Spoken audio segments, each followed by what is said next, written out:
2번 문제로 넘어가 보겠습니다. 함께 만나보시죠. 네, 여기 나와 있는 6가지 중에 왜 이 섹터는 빠져있지 의문을 품고 계신 분들 많으실 겁니다. 오늘 또 다르게 주목받았던 한 가지 섹터, 이번 문제 통해 확인해 보도록 할게요. 시험지 넘겨주시죠. 네, 유럽 대규모 투자 수혜, 전력 설비, 전선에 대한 투자 전략을 적으시오라고 나와 있습니다. 이제 미국에 이어서 유럽연합도 전력 설비 투자를 대폭 확대하기로 했는데요. 앞으로 10년 동안 5,480억 유로화, 한화로 850조 이상을 투자하겠다라고 결정을 내렸습니다. 현재 유럽 내 전력망 40%가 건설된 지 무려 40년 이상이 지났다고 하는데요. 이렇게 노후화가 심해지고 있는 상황이고 신규 발전소가 있어도 전력망에 연결되지 못하고 대기가 되어 있는 상태 심화되고 있다고 합니다.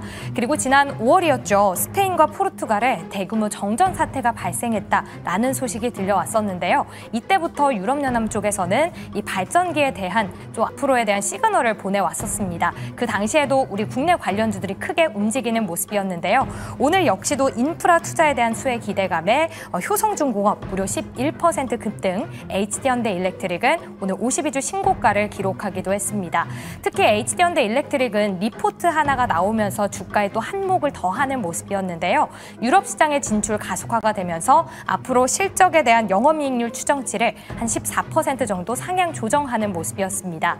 그동안 이 전력 인프라 흐름을 보면 조선 기자재에게 가려졌을 뿐 대부분 종목들이 좀 고점에서 움직이는 모습인데요. 현재 구간에서 저희는 어떤 전략을 취해봐야 할까요? 전력 인프라에 대한 소식 들어보도록 하겠습니다. 그럼 두 번째 주식 남녀의 선택 보드를 들어주시죠. 자, 이제는 빠지면 아쉬운 전력 설비 전선 관련된 투자 전망 두 분께 한번 여쭤봤는데요. 자, 먼저 성 대표님은 반도체와 함께 또 유럽의 신성장 동력이 되고 효성중공업을 주목해보자 적어주셨습니다. 자, 그리고 김민석 매니저님은 중장기 관점에서의 분할 매수라고 적어주셨어요. 효성중공업이요. 횡보하고 있었는데 뭐 올라갈까 어떻게 좀 조정을 받을까 많이 궁금했습니다. 근데 이렇게 하루에 11%나 100만 원이 넘는 주가를 보이고 있는 이 효성중공업이 이렇게 움직일지는 몰랐거든요. 사실 저는 앞에서도 이제 이 반도체 AI 캐펙스 투자가 죽지 않는다. 약간 변화될 뿐이라고 말씀드렸잖아요. 네. 저는 이 전력 기기주와 전선주와 이 반도체, 앞단의 반도체는 같이 간다고 보니까 쌍두마차인 거죠. 그러니까 얘가 앞에 있으면 전력 기기는 뒤에서 끌어주는 거거든요. 전력 기기가 왜 필요하냐? 이렇게 AI 붐 그리고 데이터 센터를 많이 짓고 있기 때문에 필요한 거거든요. 근데 지금까지는 우리나라 전력 기기들이 이렇게 2년 동안 굉장히 호황을 누렸던 이유가 이제 미국의 노후화된 전력 기기 때문이었는데 오늘도 사실 이렇게 리포트가 나왔었거든요. 그러니까 유럽도 하나의 전력망 투자가 처가 될 수 있다라는 건데 여기 보면 재생에너지 비중을 유럽에서 47%까지 늘려야 된다라는 거거든요.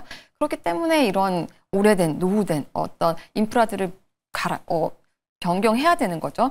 그래서 향후 지금 보면은 지금 데이터로 나온 거 보면 EU 집행에서 한 10년 동안 최소 5,840억 유로가 필요하다라고 합니다. 그래서 여기서 가장 수혜가 될 수 있는 게 저는 효성중공업이라 보는데 효성중공업이 가장 잘하는 게 초고압 직류 송전 그러니까 HVDC거든요. 이 변압기를 굉장히 잘 만들고 있기 때문에 효성중공업은 사실 말씀하셨다시피 굉장히 이제 100만 원이 넘어가는 황제주이기는 하지만 우리나라 전력기기의 대장주이다. 이렇게 말씀드리고 싶습니다. 좋습니다. 네. 100만 원 넘어갈 때 삼양식품을 떠올리면서 더 갈 수도 있지 않을까 뭐 이런 얘기를 했던 기억이 이제 한 2달도 안 됐는데 이제 150만 원을 바라보는 상황이 됐고요. 자, 그런가 하면 중장기 관점에서 분할 매수를 해보자라는 전략을 짜주셨어요? 맞습니다. 이제 앞전에 말씀 주셨던 것처럼 노후화 전략에 대한 사이클, 교체 사이클이 맞물리고 있는 상황이고요. 그리고 AI 사이클이 계속해서 좀 커지고 있는 상황이기 때문에 여기에 대한 사이클이 맞물린다라고 하면 결과적으로는 이 교체 사이클과 이제 전력 인프라에 대한 확대는 늘어날 수밖에 없습니다. 그렇게 된다라고 하면은 지금 당장에 대한 사이클보다도 앞으로 미래 가치에 대한 흐름을 봤을 때 지속적으로 여기에 대한 스탠스가 유지가 된다라고 하면은 저는 이 사이클이 단발성으로 끝나는 게 아니라 중장기적으로 지속될 거라고 좀 바라보고 있거든요. 그렇기 때문에 미국에서도 갑자기 트럼프 대통령이 이제 노후된 장비들을 고쳐야 된다, 전선을 교체해야 된다 이렇게 얘기도 하고 그리고 전력을 지금보다도 4배 더 올려야 된다 얘기를 했기 때문에 다시 한 번 더 기대감이 커지다가 유럽에 대한 모멘텀까지 형성이 되고 있습니다. 그래서 결과적으로는 실적에 대한 안정감이 더욱더 커질 수가 있는데 특히나 한 한국 같은 경우에는 미국에 대한 공급하는 위치이지만 이미 5년치에 대한 일감을 이미 수주를 해놓은 상황입니다. 그렇기 때문에 약간 슈퍼 을이라고 하죠. 우리가 만들어서 공급을 해야 되지만 우리가 없으면 안 되는 게 사실 미국입니다. 그래서 여기에 대한 수주는 확정적으로 우리가 안정적인 실적을 가져갈 수가 있기 때문에 저는 유럽에 대한 모멘텀도 좋지만 미국만 본다 하더라도 상승에 대한 룸이 훨씬 더 많이 남아있다. 그렇기 때문에 중장기적으로 봤을 때는 조정이 나타날 때마다 모아가는 게 맞다라고 좀 판단이 되고 있습니다. 네, 고개를 돌려서 어느 쪽을 보더라도 호재가 쌓여 있다. 뭐 이런 말씀으로 들리는데, 자, 앞서서 뭐 효성중공업 봤고요. 11% 상승. 그리고 방금 이제 화면에도 나왔지만 두 번째로 많이 올랐던 종목이 이제 대표 3사 가운데 하나입니다. HD 현대일렉트릭인데 오늘 8%대 상승하면서 56만 원. 야, 이것도 어디까지 갈지 많이 궁금하거든요.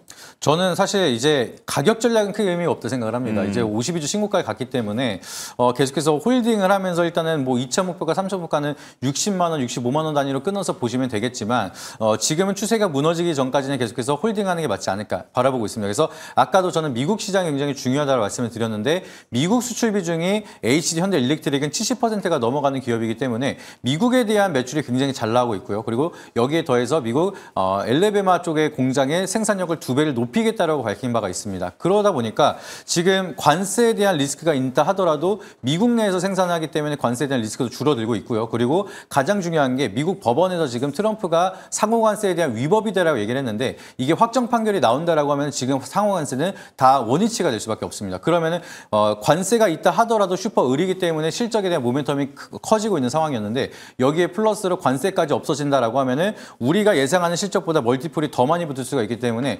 예상치 이상으로 오버슈팅이 나올 수가 있다는 점까지 참고하시면은 지금 가격보다 훨씬 더 높은 가격으로 형성이 될 수가 있다 보니까 보유자분들은 걱정 마시고 홀딩 안 해도 된다 이렇게 말씀드리도록 하겠습니다. 네. 추가로 하나만 더요. 이제 저희 효성중공업, HD 현대일렉트릭 다 얘기를 하다 보니까 전력은 변압기는 그 대표 3사가 있지 않냐고 생각하시는 분들 계실 것 같아요. 왜 LS 일렉트릭은 얘기 안 해주시나요? 하는 분들도 계실 것 같은데 일단 오늘 셋 중에서는 뭐 가장 상승률은 낮았습니다. 5%대 올랐고 최고점을 경신한 것도 아니긴 했어요. 자, 하지만 의미 있게 상승을 하긴 했는데 LS 일렉트릭은 전망 어떻게 보시는지요? 똑같이 보는데 저는 그중에서도 H현대일렉트릭이 훨씬 좋다라고 보는 게 수출에 대한 비중이 이쪽이 훨씬 높습니다. 그래서 LS 일렉트릭 같은 경우에도 국내 대표에서 좀 변압기에 대한 매출을 많이 가지고 있고 물론 수출도 잘하고 있습니다. 그리고 실적만 비교했을 때는 이쪽이 훨씬 더 클 수가 있어요. 근데 앞으로에 대한 미래가치 성장성을 본다라고 하면은 국내적으로 성장하는 것보다 미국 쪽에 대한 수주를 더 많이 가져갈 수가 있는 게 HD 현대일렉트릭이기 때문에 좀 더 좋게 본다라고 보시면 좋을 것 같고요. 그래서 둘 다 올라간다 하더라도 저는 상승에 대한 폭이 HD 현대일렉트릭이 훨씬 높지 않을까 이렇게 좀 판단이 돼서 저의 탑픽은 셋 중에 HD 현대일렉트릭이다 말씀드리도록 하겠습니다. 좋습니다. 자, 여기까지 들어보면서 이번 문제까지 함께 풀어봤습니다.